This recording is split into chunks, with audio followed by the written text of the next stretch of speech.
तुम्ही या चॅनलवर नवीन असाल तर सबस्क्राइब करा, तसेच लाईक आणि शेअर नक्की करा।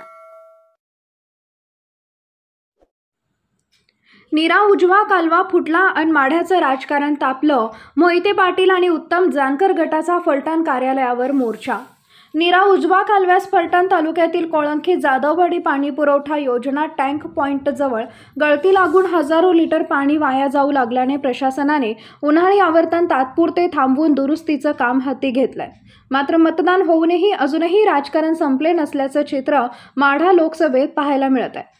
आज याच्या विरोधात मोहिते पाटील आणि उत्तम जानकर गटाने फलटण येथील नीरा कालवा विभागाच्या कार्यालयावर धडक देत मोर्चा प्रशासनाला जाब विचारलाय।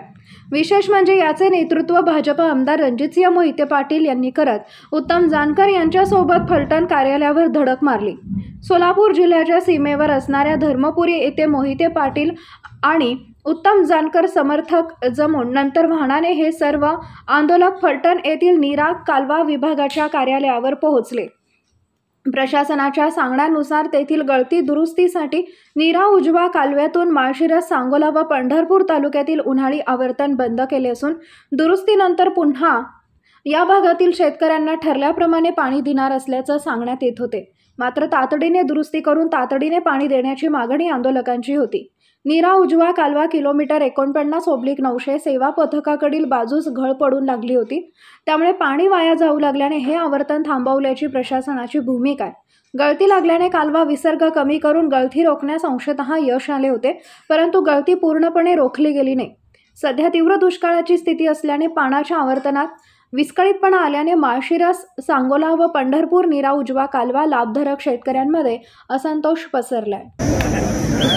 नीरा उजवा कालव्याच्या गैरव्यवस्थापन आणि राजकीय हस्तक्षेपाला होरपळलेली जनता आणि या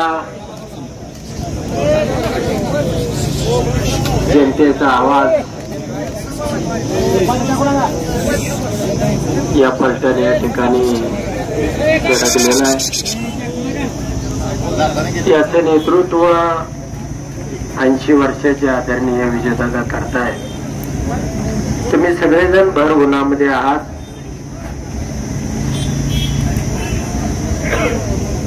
या ठिकाणी जर या पाण्याच्या संदर्भानं कुणी अधिकारी आले असतील तर त्यांनी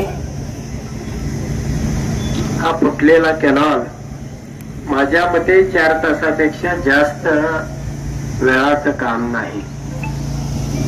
तरी तलावामध्ये पाणी किती आहे, पाणी सोडणार आहे का नाही, हे या ठिकाणी कुणी आलं असेल तर सांगितलेलं बरं होईल। कुणी आलेलं आहे का?